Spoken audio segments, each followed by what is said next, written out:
Bonsoir tout le monde, c'est Titi Floyd. Noël est enfin passé. Et qu'est-ce que ça veut dire ça? Ça veut dire que j'ai de la nouveauté à vous présenter. Donc voici mon vidéo numéro 4 de ma série Mes nouvelles acquisitions. Allez, on regarde ça.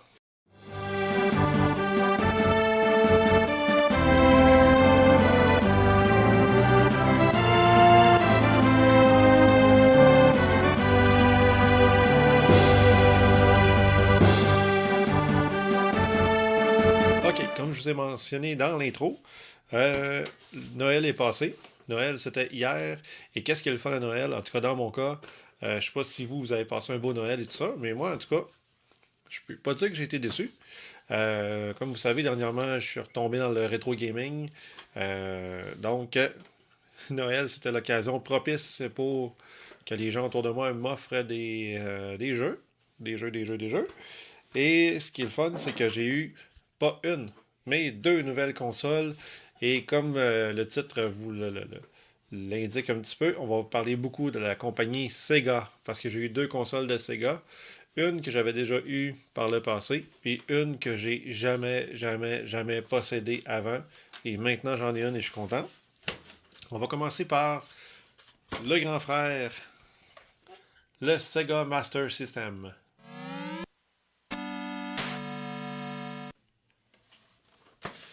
Qu'est-ce qu'il y a de le fun à dire avec ça? Le Sega Master System, ceux qui ne connaissent pas cette console-là, peut-être qu'elle vous rappelle quelque chose parce que c'est une console qui était sortie dans les années 80. Celle-là est sortie en 85, 96 dans ce coin-là. J'ai pas l'année exacte, mais il me semble que c'est 85, 96 dans ce coin-là. Les cassettes du Master System ressemblaient à ça ici. Des petites cassettes avec la bordure comme brune, marron. Je sais pas trop c'est quelle couleur, mais on dirait plus du brun. Puis il venait tout le temps dans des cases qui ressemblaient beaucoup au Genesis, mais les cases, c'est juste que ceux du Master System, au lieu d'avoir le contour noir ici, c'était blanc ou gris, avec des petites lignes noires. Puis souvent, c'était juste un petit logo assez basic et tout ça. La manette du Master System ressemble beaucoup à celle du Nintendo. Chose à noter, c'est qu'il n'y a pas de bouton Start ou Select comme au Nintendo. Tout ce qu'il y a dessus, ici on voit le logo. Le bouton Start, c'est le bouton 1 en réalité. Le bouton Pause est directement sur la console. Dans certains jeux, c'est très utile. Oui, ça sert à mettre le jeu en pause dans la plupart des jeux. Mais dans un jeu comme, si je me rappelle bien, je pense que c'est Wonder Boy 2, quand on pèse sur pause, ça nous affiche le menu. Donc, très important que le bouton pause fonctionne. Et le mien, par conséquent, je l'ai déjà testé, il fonctionne. Autre particularité aussi du Master System, c'est qu'on avait deux formats de jeu. J'ai pas le deuxième. Le premier, c'est les cassettes, évidemment, comme ça. Mais le deuxième, ici, la petite fente, c'est des petites cartouches, des petites cartes. Je vais essayer de vous trouver une photo. Je vais sûrement vous l'afficher ici à côté. Une photo sur Internet. Des petites cartes qui sont un petit peu plus dures à trouver. Et c'était, je pense qu'ils contenaient exactement la même mémoire. C'est juste que Sega voulait essayer une autre façon d'avoir des jeux, une autre façon de faire des jeux. Puis c'était probablement moins coûteux que des cartouches, parce que les cartouches, ce qui était coûteux dedans, c'est tous les circuits, les chips, tout ce qu'il y a dedans, tandis qu'une carte, souvent c'est juste de la mémoire sur laquelle on met l'information, donc c'est beaucoup moins coûteux. Alors on insérait la cartouche ici. Certains jeux ont été faits dans les deux formats, les jeux sont identiques. C'est juste que je pense que Sega voulait exploiter cette avenue-là. Sega a toujours été un petit peu, comment on dit ça, euh, en avance sur leur temps. C'est une compagnie qui essayait beaucoup de nouvelles choses. D'ailleurs, c'est eux qui s'étaient lancés un petit peu dans le 16 bits avec le Sega Genesis en premier, avant même que le Super Nintendo ou le TurboGrafx 16 le fasse. Et aussi, le Sega CD, c'est une des premières consoles en CD. Le Sega 32X, c'est une des premières consoles 32X. Je pense qu'il y avait eu l'Atari Jaguar qui était un petit peu plus fort, qui était venu avant. Je suis pas sûr dans mes dates, mais je pense que c'est ça. Sinon, ils ont toujours voulu faire des choses. Ils ont tout le temps été avant-gardistes. Ça leur a coûté un petit peu leur leur carrière dans le domaine de la console parce qu'ils sont plus là au niveau de la console parce que dans le domaine de la console, faut que tu sois compétitif. Le fait de sortir tout le temps la première génération de, de- de- de- d'un type de console, je ne sais pas si vous comprenez ce que je veux dire, c'est que c'est comme dans l'ère 16 bits, quand on parle du Super Nintendo et du Genesis, vu que le Genesis est venu avant le Super Nintendo, bien avant, Nintendo a eu le temps d'étudier le Genesis, de voir qu'est-ce qu'il était capable. Et lorsqu'ils ont sorti le Super Nintendo, éventuellement, il était beaucoup plus fort et le son était mieux, les couleurs étaient plus belles, le type de jeu était mieux. La console, veut pas, du Super Nintendo était mieux construite que celle du Genesis. N'empêche pour moi que le Genesis, ça reste une console que j'adore. Très très très bonne console. C'est juste que souvent Sega ont fait ça. C'est comme dans le cas du Dreamcast. Euh, Console que j'ai ici. Je vais vous la montrer. Le Sega Dreamcast. La dernière console de Sega. Euh, Ce qui leur a fait mal avec ça, c'est que ça, c'est une console techniquement qui est dans la même gamme que les PlayStation 2, GameCube et Xbox. Le premier Xbox. Vous allez me dire, ouais, mais on n'a pas vraiment entendu parler. Ça a été populaire en 99, dans l'an 2000, dans ce coin-là, mais aussitôt que Xbox et PS2 sont sortis, ils ont pris tout le marché. Et pourquoi? Parce que Sega utilisait des CD. Des CD, leur propre CD à eux. Euh, c'est un type de disque qui était un petit peu plus gros qu'un CD normal, puis beaucoup plus petit qu'un DVD. Et lorsque le PS2 puis le Xbox sont sortis, vous comprendrez ce qui est arrivé. En plus que le Xbox et le PS2, on pouvait lire des DVD dedans, ça utilisait des DVD. Donc, plus de données pour mettre les jeux. Les jeux étaient plus beaux, plus gros. Donc, très belle technologie que Sega ont faite avec le Dreamcast. Sauf que ils l'ont tellement sorti vite que les autres compagnies ont eu le temps de s'ajuster et ont écrasé le Dreamcast complètement. Au niveau des graphiques et tout ça, c'est très très très comparable au PlayStation 2, au Xbox. Peut-être un petit peu moins beau que l'Xbox, parce que l'Xbox est un petit peu plus boosté que les autres. Mais c'est des graphiques qui se comparent très très bien au PS2 et au GameCube. Donc, Sega Dreamcast, c'est une très belle console, mais malheureusement, Sega, vu qu'ils ont toujours été en avance, ils se sont fait rattraper à cause de ça. Ils ne se sont jamais maintenus au niveau des standards. Ils ont tout le temps voulu émettre leurs propres standards à eux autres, puis les autres compagnies s'ajustaient et ils offraient des standards plus élevés. Donc, ça les a coûté leur place dans le marché des consoles. Donc, les jeux que j'ai eu avec le Sega Master System, celui-là, si on revient à notre sujet principal, ma console, j'ai pas beaucoup de jeux pour l'instant avec, parce que c'est un cadeau de Noël que j'ai reçu. Euh, et ce qui est le fun avec le Sega Master System, je vais arrêter de cacher mon micro. Ce qui est le fun avec le Sega Master System, c'est que c'est très rare que si vous en achetez un, qu'il n'y aura pas de jeu dedans. Directement, sans mettre de cassette, vous ouvrez la console. Habituellement, il y a un jeu.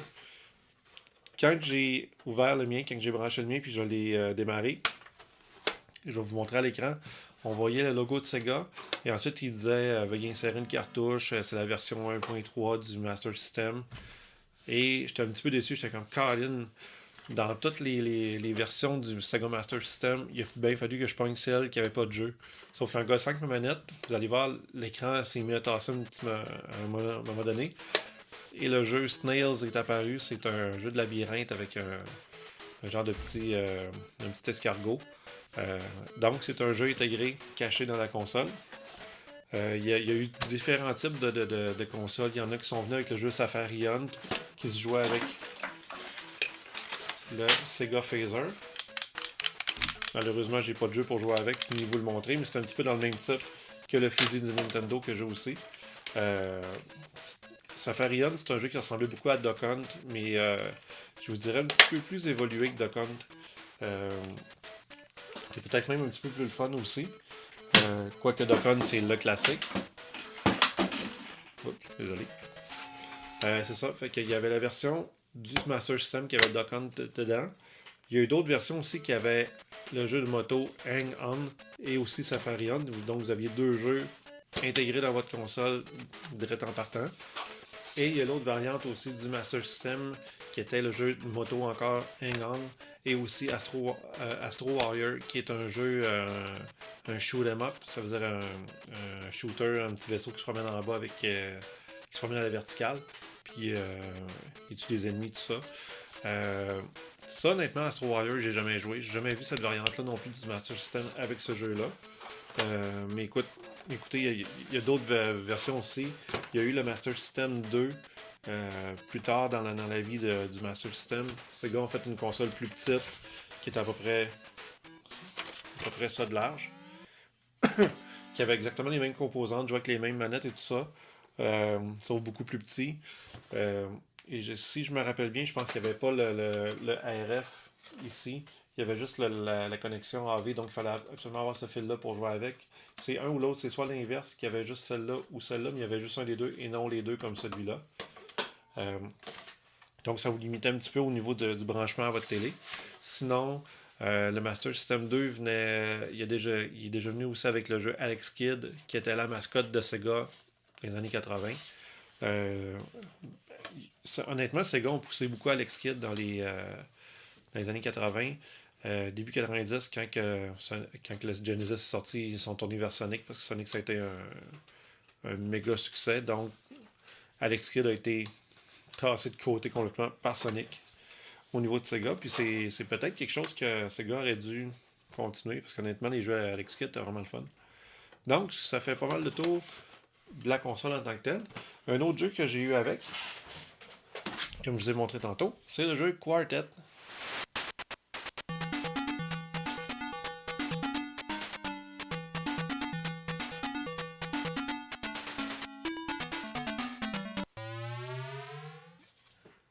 Donc, Quartet, c'est un petit jeu assez simple, comme vous allez voir dans les extraits que je vous mets. C'est un shooter vertical, ça veut dire un jeu de plateforme puis un shooter aussi, en même temps. Donc, un jeu de plateforme, qu'est-ce que ça veut dire? C'est que ça veut dire on se promène de gauche à droite, on saute sur des terrains, sur des plateformes et tout ça. On a un petit fusil qu'on ne peut pas upgrader dans tout le jeu, c'est vraiment la seule qu'on a. C'est un jeu qui est assez simple, mais très très très difficile. Euh, J'y ai joué plusieurs fois depuis quelques jours, parce que je vais essayer de le maîtriser. Un jeu que j'avais déjà possédé dans le passé, mais que j'ai jamais passé, puis là j'essaie de le finir. Je sais qu'il est pas très très long, mais il est très très dur, parce que c'est un jeu dans lequel tu as 3 vies. Puis vous allez voir dans les extraits que je vous mets à côté, euh, les ennemis sont, excusez-moi l'expression, sont chiants. La plupart des ennemis, ils ont pas mal un pattern gauche à droite ou gauche à droite, en haut, en bas. Il y en a certains que si je m'en vais parler, ils me suivent. Je m'en vais parler, ils me suivent. Ils font juste me foncer dessus, puis ils sont vraiment chiants. Euh, Honnêtement, très difficile comme jeu, mais vraiment le fun. La musique est bonne. Les graphiques, vous allez voir, c'est des petits graphiques bien colorés. Moi, j'aime ça, honnêtement, ce type de graphique-là. Ça me rappelle le bon vieux temps. Comme je vous dis, je joue souvent des gros jeux, comme dernièrement, je joue encore sur mon PS4 à Horizon au DLC. Puis le fait de revenir à des graphiques comme ça, moi je trouve ça le fun. Il y en a qui sont pas capables de faire la transition entre les graphiques haute résolution de nos jours puis ceux-là. Mais moi honnêtement, j'ai aucune difficulté à revenir avec ça. Puis j'ai autant de fun qu'avant à jouer à des jeux comme celui-là. Donc Quartet, très très très bon jeu. Il se joue à deux aussi. Mais moi comme je suis un gars plus solitaire un petit peu quand je joue, quoique j'aime ça jouer à certains jeux pareil à deux. Mais la plupart du temps je joue tout seul. Euh, Très très très difficile comme jeu. Je l'ai jamais passé, puis je vais essayer de le passer bientôt. Donc, ça fait pas mal de tour du Sega Master System. Honnêtement, le Sega Master System, c'est une console sur laquelle que je veux vraiment mettre l'emphase très bientôt. Ben, bientôt. Je me donne pas de deadline en tant que tel, mais je pense que si je veux commencer à vraiment me bâtir une collection, puis peut-être même espérer avoir des collections complètes de certaines consoles, c'est-à-dire tous les jeux qui sont sortis sur cette console-là. Je pense que le Sega Master System, c'est un bon point de départ présentement, parce que les jeux sont pas trop chers. Si je me rappelle bien, je pense qu'il y a environ 100 quelques jeux seulement qui sont sortis ici aux États-Unis, 180 à peu près. Donc c'est une console qui est assez, je dirais pas facile, mais accessible pour faire une collection complète, une librairie complète de cette console-là. Donc, puis en plus, les jeux de Sony sont vraiment pas chers. On peut en trouver, c'est comme lui, je pense qu'il était 10$, 15$, même pas. Euh, Là, il venait avec ma console quand je l'ai eu à Noël et tout ça. Mais c'est des jeux qui sont faciles à trouver. Et en plus, la plupart des jeux qu'on peut trouver dans les pawn shops, au marché aux puces et tout ça, souvent il y en a qui sont même pas 5$, même pas 10$. Fait que des fois, tu te promènes dans un marché aux puces avec 20$, tu peux sortir de là avec 2, 3, 4 jeux. Fait que c'est assez facile à trouver. Puis il n'y a pas énormément de jeux qui sont chers. Quand je parle de cher, c'est 50$ et plus. Fait que je pense que c'est une console qui est accessible, honnêtement, pour que je fasse une collection complète. Donc, je vais mettre vraiment l'emphase là-dessus, parce qu'honnêtement, le Nintendo, le Super Nintendo, même le Genesis depuis des années, c'est des consoles que les prix ont été propulsés à des hauteurs incroyables. Ça n'a même pas de bon sens des fois le prix qu'il y a pour certains jeux. Là. Euh, Moi, j'en reviens même pas. Je check beaucoup sur les sites. Je fais beaucoup de Pound Shop et tout ça. Des fois, je trouve des cassettes de Nintendo à quasiment 100$ la cassette. Ça n'a juste pas de maudit bon sens. Fait que Master System, je mets l'emphase là-dessus prochainement. Deuxième cadeau que j'ai eu à Noël, j'ai eu une carte cadeau. Puis je suis allé la dépenser aujourd'hui. C'était le Boxing Day. Je suis allé, contrairement à bien du monde, il y a des gens qui vont aller chez Best Buy, chez Walmart, des places comme ça pour courir des rabais. Moi, non. J'ai été dans un pawn shop pas loin d'ici. Puis, j'avais une belle petite carte cadeau de 50$. Puis pour 50$, j'ai réussi à avoir une console avec pas un, pas deux, pas trois, pas quatre, pas cinq, 6 jeux. La console, il y en a peut-être qui vont s'en rappeler c'est quoi. Le Game Gear. Le Game Gear, c'est quoi ça? C'est une console que Sega ont sorti en 80. Ça se peut que je me trompe, 89, je pense, 90 en ce point-là. Console avec un écran couleur qui compétitionnait directement avec le Game Boy de Nintendo. Euh, Point positif de cette console-là, justement, elle avait un bel écran couleur et tout ça.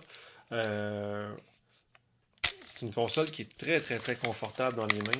J'ai des grandes mains comme la plupart le savent. Honnêtement, elle se tient très bien. Le design est solide. Le genre de console qu'on pourrait lancer dans le mur d'après moi, puis elle marchera encore. Là, c'est vraiment. On le sent que c'est du solide. Le son sur la console, le petit haut-parleur, vraiment, vraiment bon. Le son est excellent.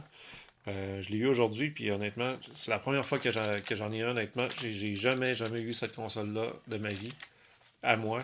Fait que ça, je suis en territoire inconnu là, avec ça. Sinon, quoi dire? Je trouve, honnêtement, dans la plupart des consoles que j'ai, que ce soit Genesis, Super Nintendo, name it, là, mais même le Master System, souvent, il fallait que je souffle dans la cassette. Honnêtement, ces cassettes-là ici, les cassettes de Game Gear, il n'y en a aucune que j'ai dû souffler dedans pour la faire marcher. Tous les connecteurs dans Game Gear, d'après moi, sont encore quasi intacts. Je mets la cassette, j'ouvre la console, ça fonctionne. Un des. Si je pourrais parler des deux désavantages qui ont fait en sorte que le Game Gear. Mettons les trois gros points qui ont fait en sorte que le Game Gear a été moins populaire que le Game Boy. Et dans l'écran. L'écran, comme vous allez voir, j'ai essayé de filmer des bouts sur l'écran, mais ceux qui ont joué au 3DS vont savoir qu'est-ce que je veux dire. C'est que pour bien voir l'écran sur le Game Gear, et d'un, moi, mon écran fonctionne bien, les couleurs sont belles et tout ça. Le rétroéclairage marche comme il faut aussi. Sauf que faut vraiment trouver le bon angle sur lequel mettre la console pour que je vois bien le jeu. Donc, comme vous pouvez voir sur le segment à côté, j'ai eu de la difficulté à filmer un petit peu mon segment de Sonic. Donc, j'ai décidé de prendre des bouts de jeu de chacun des 6 jeux que j'ai sur Internet parce que ça, comme vous pouvez le deviner, il fallait tout le temps que je replace le Game Gear. Je n'étais pas capable de jouer en même temps. Puis souvent, quand je tournais plus vers mes yeux, on perdait des fois, ça donnait comme un petit peu plus blanc sur l'écran. Donc, c'est très difficile à filmer. Donc, l'écran, il est bien, il est beau, honnêtement. Quand on joue nous tout seul, c'est bien, mais en même temps, je peux pas rentrer cette console-là dans mon Elgato comme les autres consoles, donc je ne pourrais pas vous faire de capture d'écran directement avec mon ordinateur. Il faut vraiment que je passe par Internet. Si je trouve un moyen de faire une capture d'écran directement, je le ferai, mais pour l'instant, ou à moins que je trouve une façon de me filmer quand je joue avec la console dans les mains. Mais ça va être dur. Deuxième point négatif, vous me fait voir sur ma console, il manque une des deux portes pour les batteries. Parce que oui, 3 batteries, ça prend 6 batteries 2A. Et c'est une machine qui bouffe les batteries. Honnêtement, 6 batteries 2A neuves, j'utilise des énergiseurs en plus, qui est quand même une bonne qualité. 3 heures de jeu, gros max, 2 heures et demie. Parce que l'écran, le type d'écran dans le temps, c'est une technologie qui est quand même des fins des années 80, donc c'est pas la technologie de nos cellulaires de nos jours et tout ça. L'écran bouffe la batterie. Honnêtement, c'est effrayant. Donc, pour une console portable, c'était pas très avantageux. Si on repense au Game Boy de Nintendo, c'était 4 batteries 2A seulement. Et on avait plusieurs heures de jeu, voire, je vous dirais, si c'est le double, si c'est pas le triple de ça, en termes de temps de jeu avec 4 batteries et non 6, donc ça coûtait moins cher. Puis en plus, quand le Game Boy couleur est sorti, je pense que c'est passé de 4 batteries 2A à 3 batteries 3A, donc encore moins cher. Puis la durée de vie est encore meilleure. La qualité de l'image était belle aussi, le Game Boy couleur, donc toutes des affaires qui ont tiré dans le pied du Sega, bouffeur de batterie. Troisième chose, le prix. C'est sûr que lorsque le Game Boy est sorti, le Game Boy, Nintendo a tout le temps gardé, dû au fait que l'écran est en noir et blanc, la console était plus petite, prenait moins de batterie, tout ça. Console, le Game Boy était bien construit aussi, mais coûtait moins cher à construire que ça, donc le prix du Game Boy était plus bas. Moi, je me rappelle, dans le temps, le Game Boy se vendait tout le temps 99$, 79$, 89$, dans ces coins-là. Puis le Game Gear était souvent pas loin du 200, 189, 199. Des fois, on le voyait à 159, 149. Donc, il était tout le temps quasiment le double du prix du Game Boy. Pourtant, les jeux sont vraiment bons sur le Game Gear. C'est des jeux qui sont souvent mis de côté ou regardés de haut.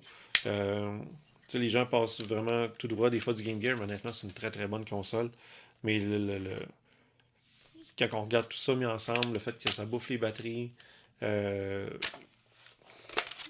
honnêtement, l'écran est belle, avec des couleurs, tout ça, mais c'est dur de s'ajuster des fois, de la mettre devant nos yeux. Une fois qu'on l'a, il y a un petit brightness ici. Une fois qu'il est bien ajusté et qu'on a le bon angle, c'est le fun, mais en même temps, des fois, ça peut devenir fatigant de jouer pendant une longue période de temps. En tout cas, j'imagine, parce que je ne l'ai pas encore expérimenté moi-même, je l'ai eu aujourd'hui.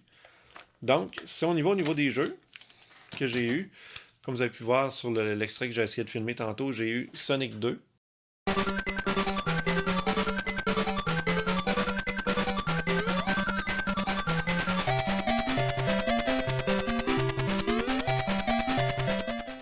Sonic et Tails. Sonic the Hedgehog 2. Honnêtement, je pense que c'est le jeu le plus commun sur le Sega Game Gear, parce que le 3/4 des consoles qui se vendaient dans le temps étaient empaquetées avec ce jeu-là qui venait avec. Encore une fois, le feeling de mettre la cassette dans la console, vraiment, c'est un très bon feeling. On voit que c'est super bien construit, c'est super solide. Une fois que la cassette est là, on voit qu'elle se fond avec le design. La console, honnêtement, j'adore la façon dont on la tient. Sonic 2, quoi dire de plus que de ce jeu-là, ça ressemble pas du tout au Sonic 2 que sur le Genesis qu'on connaît. Beaucoup plus dur celui-là. Honnêtement, j'y ai pas joué encore beaucoup sur les extraits que vous voyez. Je vais vous mettre les extraits de d'autres tableaux, mais c'est pas moi qui y jouais, c'est des extraits que j'ai pris sur YouTube. J'ai de la misère à passer le premier tableau. Faut dire qu'il faut que je m'habitue à l'écran, au contrôle et tout ça. Mais sinon, c'est un jeu que je veux vraiment explorer de fond en comble parce que j'adore les jeux de Sonic. Je trouve que surtout de nos jours, les jeux de Sonic sont c'est rendu nérisé tellement qu'ils sont pas bons. Mais dans ce temps-là, aller, mettons, jusqu'au Sonic, Sonic au Dreamcast. Tous les Sonic avant ça étaient quand même bons, mais après le Dreamcast, les Sonic, ça a fait. Il y en a quelques-uns qui sont bons, mais je vous dirais, dans ce temps-là, les Sonic, des très très très bons jeux de plateforme. Autre jeu que j'ai eu, c'est NHL Hockey.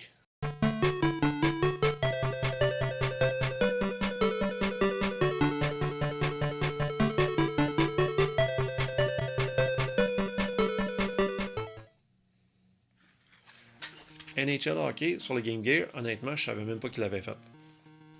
Quand je l'ai vu tantôt au magasin, et d'un, ils me l'ont quasiment donné là, au prix qu'il était. C'est un jeu qui est basé sur NHL 94 au Sega Genesis. Honnêtement,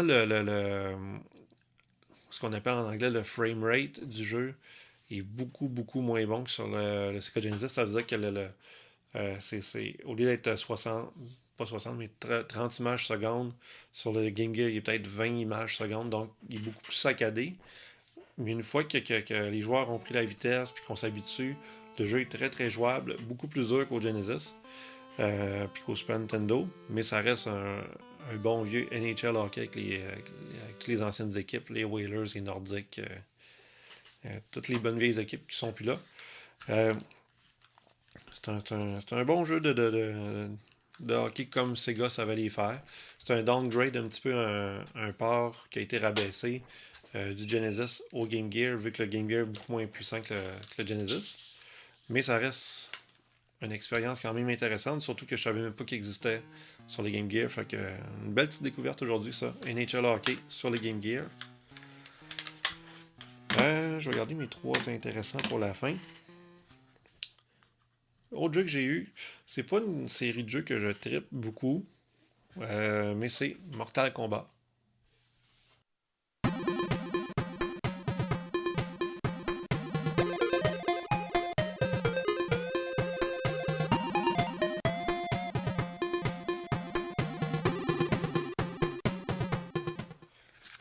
Mortal Kombat, fait par Arena. C'est un jeu de bataille, un contre un. Comme tout le monde sait, c'est un jeu qui est assez violent. Dans le temps, c'était la grosse affaire, savoir est-ce qu'il y avait du sang dans le jeu, est-ce qu'il n'y en avait pas, tout ça. Au Super Nintendo, il n'y avait pas de sang. Au Genesis, il y en avait. Puis, je pense que sur les Game Gear, j'ai pas remarqué, mais je pense qu'il y a du sang aussi. J'ai jamais été un grand fan de cette série-là. Par contre, c'est sûr que la version Game Gear est beaucoup moins belle que Genesis Super Nintendo. D'après moi, la plus belle version graphiquement et musicalement, c'est celle du Super Nintendo. Mais celle du Game Gear, je trouve qu'elle tire bien son épingle du jeu pareil parce que, encore une fois, l'image seconde, le nombre d'images secondes est beaucoup plus bas que sur le Genesis et Super Nintendo, mais ça reste très jouable. Les graphiques sont quand même très beaux. Parce que c'était des images pré-rendues. Il avait vraiment filmé des vraies personnes. Il avait pris des images par image pour faire les personnages. Et non, les graphiques sont beaux, le contrôle est bon. C'est sûr que sur le Game Gear, il y a seulement 2 boutons, donc il y a beaucoup moins de combos à faire. Coup de poing, coup de pied. C'est à peu près tout. On peut sauter, dodger un petit peu. Mais sinon, ça limite beaucoup au niveau des combos comparé au Super Nintendo puis au Genesis. Mais ça reste une bonne façon de jouer à ce jeu-là. Mortal Kombat, ceux qui aiment ça, c'est un bon jeu. Mais je suis content de l'avoir. Une version Game Gear de Mortal Kombat.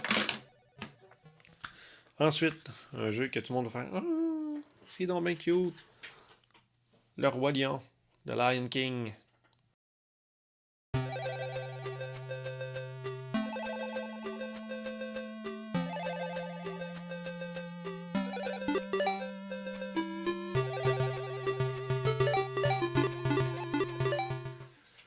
Un jeu qui a été très populaire après la sortie du film sur le Genesis, sur le Super Nintendo, Game Gear, sur à peu près toutes les consoles qui existaient, il y avait ce jeu-là. Et ce qui me surprend, écoutez, j'ai pas comparé, mais de ce que je me rappelle, il me semble qu'il est sensiblement pareil à la version du Super Nintendo puis du Genesis. Les graphiques sont très très bons, la musique est bonne, le contrôle est bon. Honnêtement, c'est un jeu que j'ai jamais passé sur aucune console. Je l'avais essayé sur les 3 consoles maintenant, incluant celle-là. Mais c'est un jeu que je suis pas capable de passer. Honnêtement, je le trouve dur. Cependant, je pense que je vais y mettre du temps, puis d'après moi, je vais être capable de le passer. Là. Surtout que de ce que j'ai pu voir tantôt, il y avait un mode vraiment facile, donc je vais l'essayer en mode facile, puis après ça, j'essayerai le mode normal. Mais sinon, c'est un jeu qui suit la lignée, l'histoire du film. L'histoire du film. On joue en tant que Simba. Des fois, on peut jouer comme Pumba avec dans des mini-jeux entre les tableaux. Mais sinon, le 3/4 du jeu, on joue en tant que Simba. On parcourt plusieurs points importants du film. La musique, c'est la musique qui est tirée du film aussi. Donc, un bon petit jeu intéressant. C'est un jeu que beaucoup de gens connaissent aussi, donc il était assez connu. Pour rester dans le Walt Disney,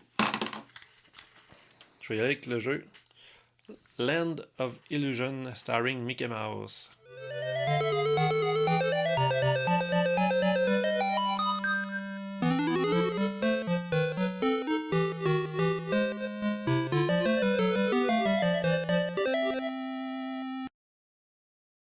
Ça, c'est un jeu qui est dans la série, dans la même série que Castle of Illusion, qui est un jeu très très très populaire sur Genesis et sur le Sega Master System. D'ailleurs, c'est les 2 versions que j'aimerais avoir. Celle du Genesis, je l'ai déjà eue. Ça me fait depuis l'avoir, mais je vais essayer de la retrouver puis de la revoir. Puis celle du Master System, j'aimerais essayer de l'avoir aussi, parce que c'est une version qui est différente. Land of Illusion, je pense que c'est la suite de Castle of Illusion. Donc, le même type de graphique, le même type de contrôle de musique aussi. C'est des jeux, honnêtement, peut-être que vous allez dire, hein, du Mickey Mouse, il joue à du Mickey Mouse. Oui, c'est des jeux qui sont le fun. Des jeux qui sont pas faciles en plus. Puis tous les amateurs de jeux de plateforme, honnêtement, ces jeux-là, c'est des jeux plus là. Je me rappelle Castle of Illusion sur le Genesis, c'est un jeu si vous allez voir sur internet, il y a encore beaucoup de monde qui y joue. Il y en a qui font des speedruns, il y en a qui font des let's play, tout ça. C'est des jeux très très très très bons, de très haute qualité. Puis honnêtement, je suis content de l'avoir. Puis en plus, il est venu avec une statue protectrice Game Gear. Donc, ça fait encore plus partie de tout l'aspect vintage de la chose. Land of Illusion, je vois pas c'est quelle compagnie qui l'a fait. Tantôt, le Roi Lion, c'était Virgin, mais lui, je me rappelle, c'est pas Virgin. Je pense que c'est Sega directement qui l'avait fait, celui-là, Land of Illusion. Mais honnêtement, c'est un très très très bon jeu de plateforme. Vraiment le fun, mais très dur aussi. Donc, je vais y mettre du temps bientôt, puis je vais essayer de le passer. Et mon dernier jeu que j'ai eu, c'est Shinobi 2.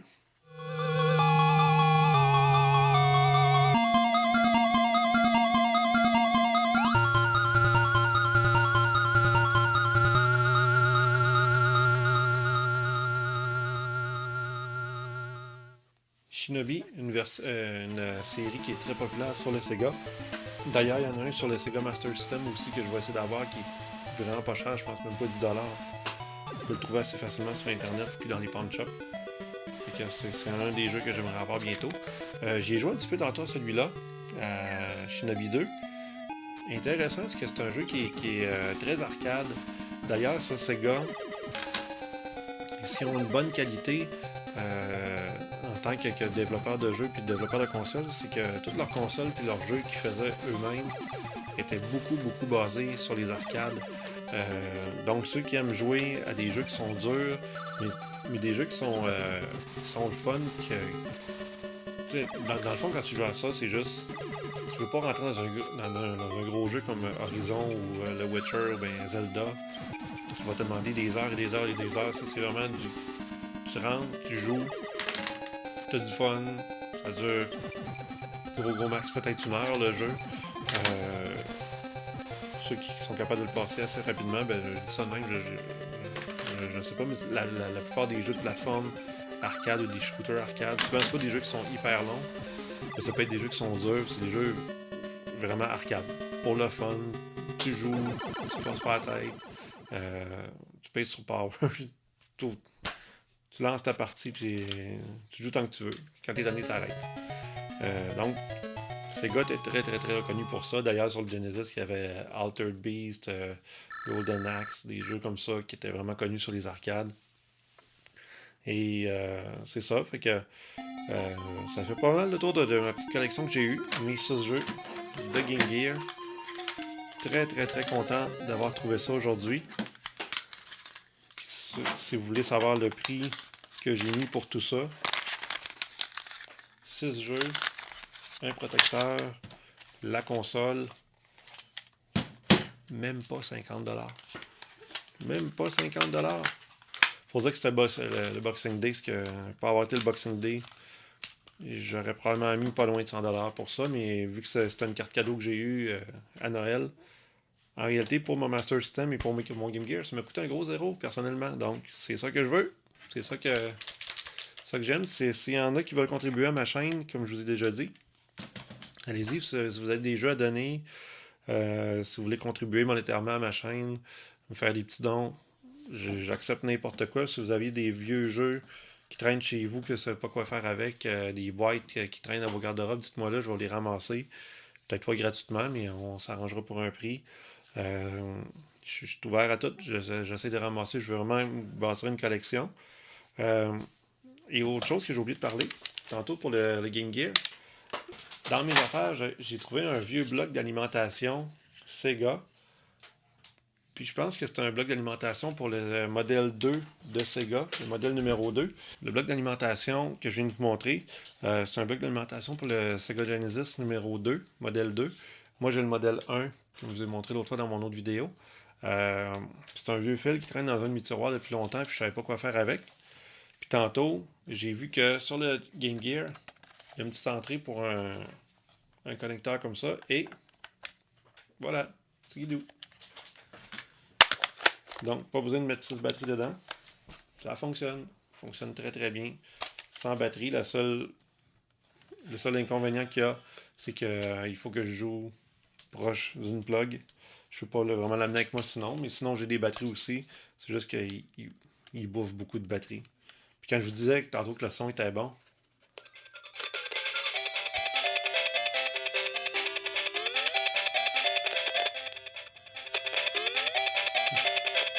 vous me faire entendre, mon bouton de volume griche un petit peu, mais ça va s'en aller avec le temps.